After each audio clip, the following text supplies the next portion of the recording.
Shedeur looks at me, he goes, "It's man, I'm throwing it to you." I'm like, sweet. He fly to me, threw me a nice ball, I caught it, and yeah, my phone was nuts after that. He likes to have fun out there. It's the best I can describe it. One former NFL receiver has a take. Sanders should have the upper hand between he and the earlier drafted Gabriel. The weakest narrative against Shedeur Sanders is somehow he was some bad teammate. Although his teammates from Colorado always had positive things to say. And now that he's with the Browns, now more teammates have having positive things to say. But today we're going to focus on some wide receivers. We have an ex-receiver in Cecil Shorts and a current undrafted free agent, former Kent State guy, Luke Floria, who made some great catches in the preseason so far. Obviously, we haven't gotten to training camp for the Browns, so he's got a few nice things to say on Honor the Land podcast, so make sure y'all go check them out. We're going to start with these two clips, and then I'm going to show you the clips of him getting busy with Shedeur, and also, if you don't remember, he was one of the receivers that he stayed for extra time after practice to go ahead and get some training with. So, he's already kind of invested with him. He's already grinding with him, and he's already making great plays with him. So let's start with what what Luke Florio feels about the big catch that he made with Shedeur. You're the highlight reel of the week with Shedeur Sanders and that touchdown catch. I mean, I imagine, what was that like? We got in the huddle, and Shedeur looks at me, he goes, "It's man, I'm throwing it to you." I'm like, sweet. I go out, I see it's cover one. I'm like, I don't think he's a liar. I think he's going to let this thing fly to me. Threw me a nice ball, I caught it, and yeah, my phone was nuts after that. Gosh. All those reps, my entire life just led to that one play that kind of blew everything up for me, which was a great I'm catch. very thankful for. There's a lot of debate whether I got one or two in, but I got two in. That's the catch right there. So here's something, if I can, and we're gonna get into this other clip as well. But just to talk about, and I think, I don't think I got the other. There's another shot where you can actually see cover one. You can actually see the whole thing. I don't think I had that clip in particular, but they talk about he can't read defenses, he can't XYZ. You know what I'm saying? And remember, when this play happened, I walked y'all through this. I was like, yo, this is someone not only is reading defenses, but he's manipulating safeties. And I get we don't have pads on, but if you know anything about practicing, this is how you put these things in now so that when you get those pads on, it's that much easier. So he's looking left. And then, looking left, and then immediately he already knows it. He saw the safeties pre-snap. But you know why? Because Luke Floria said, it's cover one.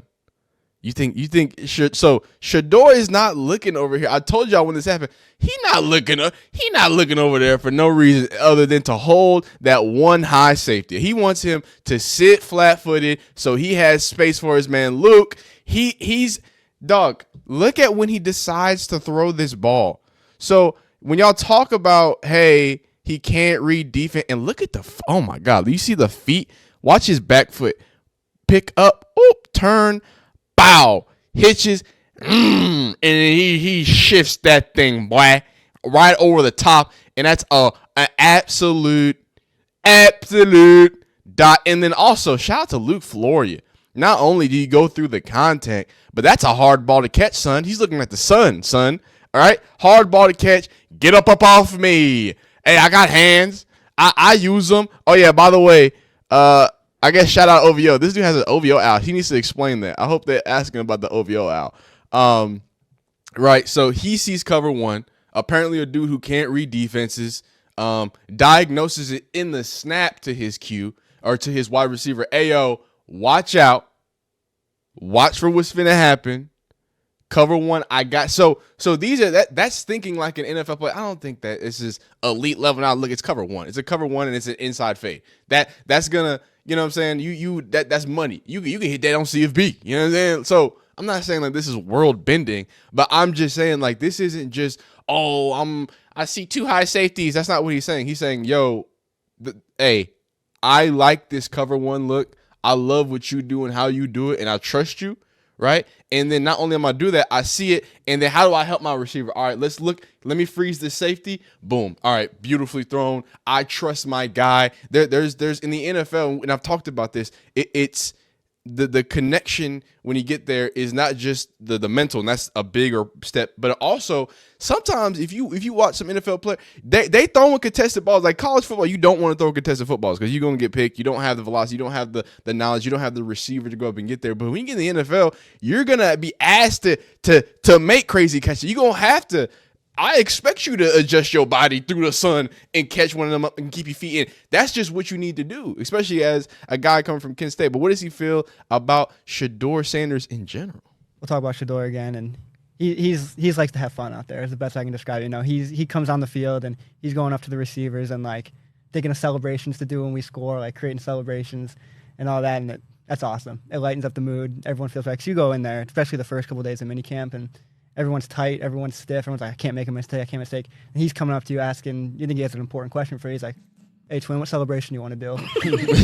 Yeah, all right. Like, I like it. You can know that. Definitely loosens you up and makes you play a little freer.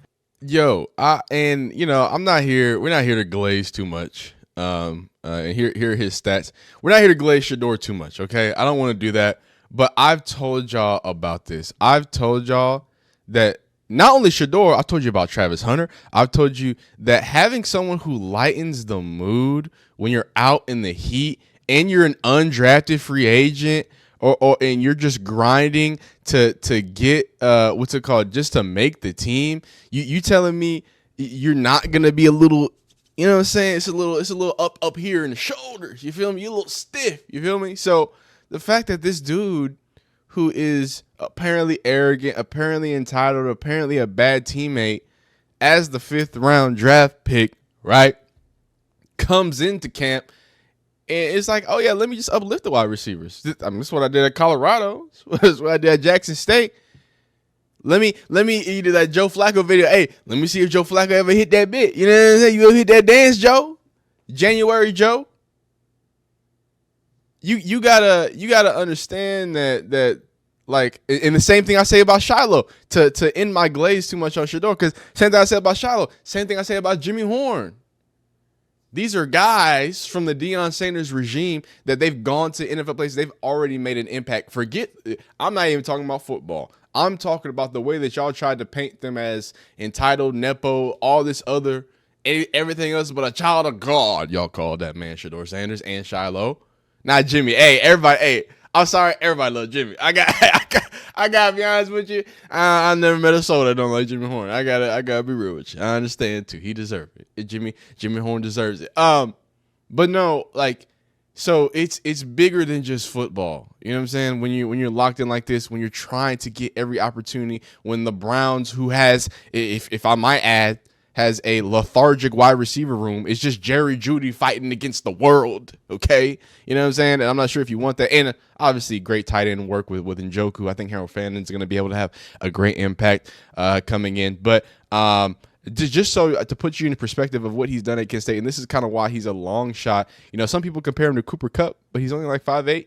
But I think the twitch, the craftiness, and what he's able to do and get it done. I don't know much about Kent State's offense, but what I see here is, you know, consistent progression, right? You consistently get better unless this was either a redshirt or injury.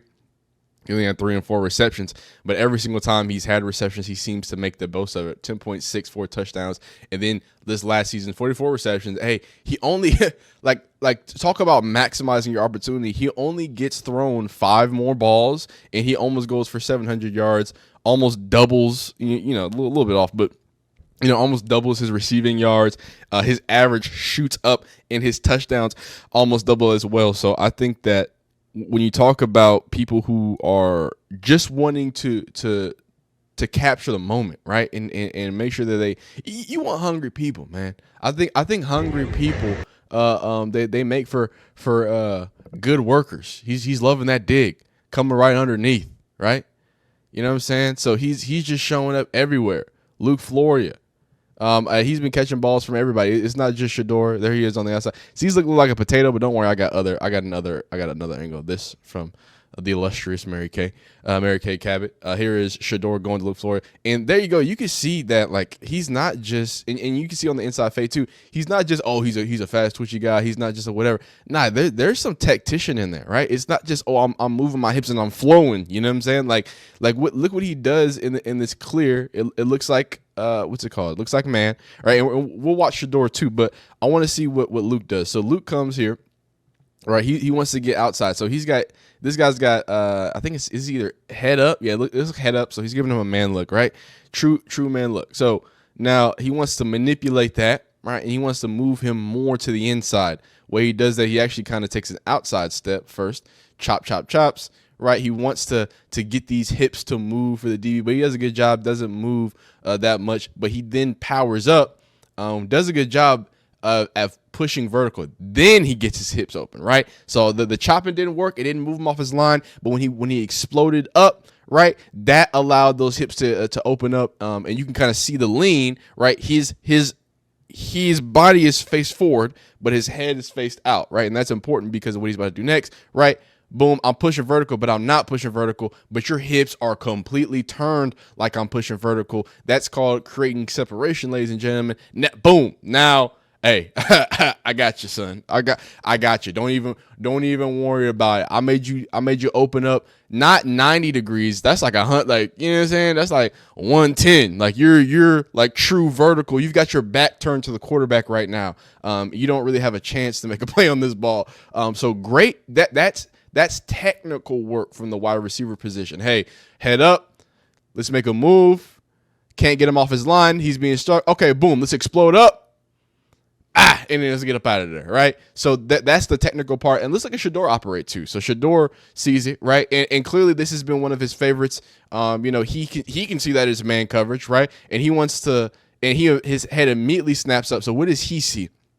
Now, I'm hoping that he's not focused on his wide receiver. If he just focused here and say, hey, I'm just getting to him, I don't like that, right? But, I mean, it's a good ball. I'm trying to see what this other guy was running to. Yeah, okay. Well, that's fair. He can look at, if he's looking at both of these routes, I mean, this dude is smothered, right? This is going to take a while to get open. I can get right now. This is man. He's got people turned around, right? So he's going to eat up man. He's going to know where to go with the space when it's man. And not to speed too fast from Mr. Luke. Let's see this one as well. I think this is another angle of what we saw. 1, 2, 3. Kind of threw out. He kind of threw off his back foot there because he had that heat coming in his face.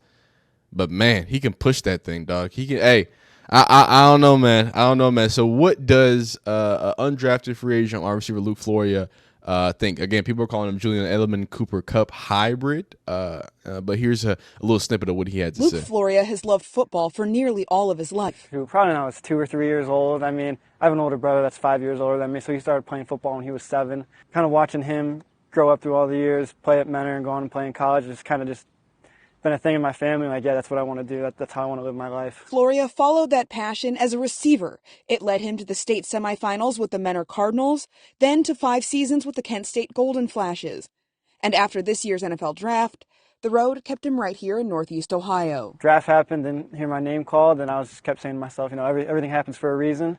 And that whole process went down. I got invited to minicamp here. Did you grow up a Browns fan? Huge Browns fan. My dad had season tickets for the first 15 years of my life, so I was going to a lot of the Browns games and growing up watching all the guys through all the years. So 15 years kind of be in their shoes now. The team he grew up watching issued him and 26 other tryouts an invite to rookie minicamp. Oh, okay. And Floria made the most of it. He's acquitted himself very nicely, knows what to do, gets open, catches the ball. He's done a nice job. The Browns signed Floria after his tryout. Now, under contract, Floria is taking it all in as he works to earn a spot on the 53-man roster this summer. Just coming in here and being a guy that the quarterbacks can rely on, because they're new to the offense too, so just knowing when I'm out there that they can throw me the ball and a good thing can happen. And as he works with the offense and on special teams this offseason, he's hopeful his football journey keeps him right here at home in orange and brown. I couldn't have written it any better. I mean, I'm excited to be playing for my hometown Browns. In Berea, Cameron Justice. So not only, and Harold Fannin, if I'm not mistaken, he's also a hometown or home state kid as well. Not only, and this is the proof of him. For a second straight day, Brown, Shedeur Sanders still on the field 20 minutes after practice. Not only him, but Harold Fannin is a hometown kid. Not only is he dedicated, not only is he undrafted free agent, not only does it mean a lot to him, but on top of that, the kid can ball. The gentleman. I gotta stop. We're not talking about college anymore. These gentlemen can ball. Now, I said multiple wide receivers. Now, wide receiver, NFL wide receiver, Cecil Shorts has something to say about Mr. Shedeur Sanders. Just do want to point out, people were having a little bit of a hubbub because NFL went ahead and posted the golden child, right? And I want to dispel something before we get into what Cecil Short said about Shedeur Sanders. Can we be honest, guys? Like, we can say, look, we know NFL, it went crazy, but the NFL social media admin wasn't the one who colluded. Even if you think that happened, I'm not even saying what happened. I've showed y'all the facts. Y'all can, you know what I'm saying? Clearly, they admitted they colluded with Lamar Jackson. Anyway, we don't got to go into it, right? Right? But we can't be mad at the social media admin trying to get some clicks because they know Shedeur Sanders with the bread. NFL knows Shedeur Sanders is with the bread. So I don't think we can get too mad at the NFL for posting them and supporting them because at the end of the day, it makes sure that Shedeur Sanders eats more. So, hey, good on ya, mate. I'm not gonna be mad. That boy shining. Shout out Riley Freeman. That boy shining for real. Mess with that. But yeah, I know people were a little bit upset about that. Not because Shedeur's getting posted, but because they think that NFL collusion. But what do you think? Do you think NFL colluded? NFL literally admitted to colluded with the Lamar Jackson contract situation. At least the agents, I don't know, because he didn't have an agent. I don't know. The theories are out there. Y'all connect the dots, dog. But continue on. Cecil Shorts has a take on the Browns' upcoming quarterback battle. This is Corey Kinnan from July 10th. Browns Wire. The Cleveland Browns will see their quarterbacks and rookies report in just over a week, beginning one of the biggest NFL storylines in training camp. What is going to happen between Joe Felicity, Kenny Pickett, Dylan Gabriel, and Shedeur Sanders? God, there's a lot of people. The Browns will host a four-way quarterback battle in the training camp, leaving room for even one of the rookies in Gabriel or Sanders to win the job. One former NFL receiver has a take on the Browns quarterback situation as well, stating that Sanders should have the upper hand between he and the earlier drafted Gabriel. Cecil Shorts, the third, a former Mount Union product and longtime NFL wide receiver, was on the Ultimate Cleveland show and stated that there is no question who the better quarterback is. To me, talent-wise, like you mentioned, Shedeur is way better than Dylan. Dylan wasn't on anybody's list. Let's call a spade a spade. Nobody was thinking about Dylan Gabriel being drafted in the first 3 rounds. Nobody. Wasn't on anybody's list. Nobody was talking about him on TV at all. Come on, let's be real here. Shorts even went on to say that he would handle the Browns quarterback situation, stating that he would let one quarterback play it out for 17 games. Let them battle it out. Choose one and ride with them and see what they can do. I'm not big on switching quarterbacks. I hate that. Let the rookie battle all 17 games. If he's healthy, battle all 17 games. Let him develop. Let him get better. And it's clear which quarterback Cecil Shorts prefers. So, again, I disagree because I am of the mind and of the mindset that, you know, we should be a little more patient with the quarterback, specifically the quarterback position. You know what I'm saying? And as somebody who is a fan of Shedeur, I want him to have the biggest upper hand, right? You know what I'm saying? The art of war. You know what I'm saying? You got 4 hours, chop down a tree. Guess what I'm doing for 3 hours? I'm sharpening my blade. I'm sharpening my axe, son. Okay? So, you know, preparation. You feel me? So I want to ensure that he doesn't, with all the things that have been said, XYZ, LMNP, okay, cool. Then just give him the extra upper hand. Let him go in the parabolic time chamber. To all my lukewarm anime people, because it's just Dragon Ball Z. Let him take his time. Let him analyze. Let him learn from Joe Flacco. Let him learn from Kenny Pickett. Let him learn more from like Kevin Stefanski. Let's allow him to take those baby steps, because I think that the growth with somebody with the floor that Shedeur Sanders has, it's going to be undoubtable. But we have more NFL players saying things, but I'm going to say that for a separate video. Okay? But that's all we have, man. I really appreciate y'all rocking with me. How do you feel about Luke Floria? How do you feel about him saying what he said on Honor the Land podcast? Make sure you follow Honor the Land podcast, both on X as well as on their actual situation. Here's their X here, at Honor the Land. They got the full thing, the full broadcast, so y'all check that out. Keep being great. Really appreciate y'all rocking with me. Let me know, do you think that Luke Floria is going to make the team? Because obviously he's an undrafted free agent. He's not a 5th round. He's not even a 5th round pick. He's a no pick. So, you know, the cards are stacked against him. He's a Kent State product, but he's an Ohio kid.